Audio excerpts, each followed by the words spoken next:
जय श्री कृष्ण, जय श्री श्याम।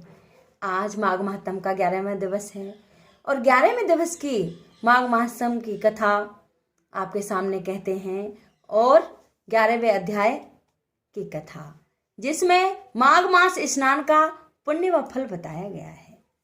महाराज दिलीप ने महर्षि वशिष्ठ जी से अति आदर पूर्वक कहा, हे महर्षि, मुझे माघ मास के स्नान के विषय में विस्तार पूर्वक बतलाएं, मेरी जिज्ञासा शांत कीजिए। सूजी बोले, हे महाराज दिलीप की उत्कृष्टता शांत करते हुए वशिष्ठ जी बोले, हे राजन, वेदों में जल को नारायण देवता स्वरूप माना गया है। समस्त ग्रह में सूर्य सर्वोत्तम है।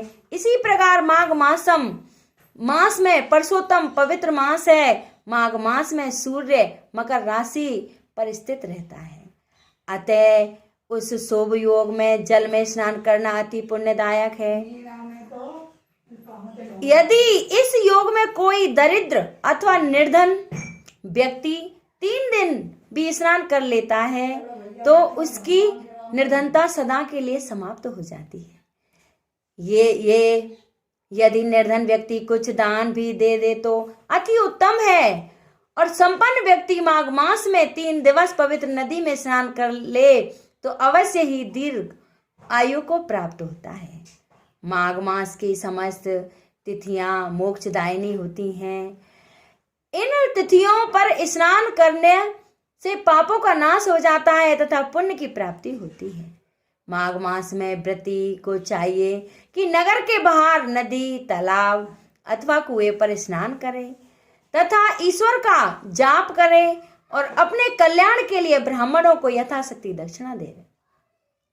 भोजन कराना चाहिए और उन्हें दक्षिणा देनी चाहिए। स्नान करते समय 4 मंत्रों का निरंतर जाप करते रहना चाहिए। गायत्री मंत्र, ओम श्री सूर्याय नमः, ओम श्री विष्णुवे नमः, ओम श्री नमो शिवाय नमः। स्नान करने के पश्चात प्रभु स्मरण करना चाहिए। पुण्य स्नान में निम्न प्रकार हैं। घर में ही घड़े के जल से स्नान करने से 6 वर्ष का पुण्य फल प्राप्त होता है। नगर के बाहर कूप अथवा बावड़ी में स्नान करने से 12 वर्ष का पुण्य प्राप्त होता है और तालाब में अथवा नदी में स्नान करने से 4 गुना फल प्राप्त होता है। देव सरोवर तथा महानदियों में स्नान करने से 100 गुना फल मिलता है। संगम पर स्नान करने से 400 गुना फल प्राप्त होता है।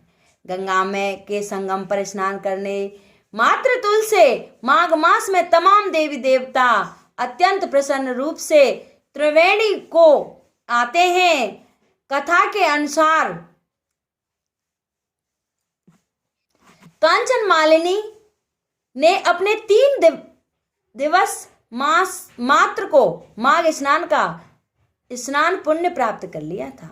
राक्षस को प्रदान कर दिया तथा उसके पापों से मुक्ति कराकर सर्वरोहिणी करा दिया था। सहस्त्रवार्जुन ने प्रश्न किया कि हे कांचन मालिन कौन था तथा वह राक्षस कौन था और कैसे बना, मुझे कृपा करके और विस्तार पूर्वक बतलाइए। तो ये तो थी 11वें अध्याय की कथा। 12वें अध्याय में फिर आपके सामने प्रस्तुत होंगे। अगर ये मेरी कथा किसी को अच्छी लगी हो तो कृपया लाइक, सब्सक्राइब करना, कमेंट में लिखकर जरूर भेजना। बोल विष्णु भगवान की जय।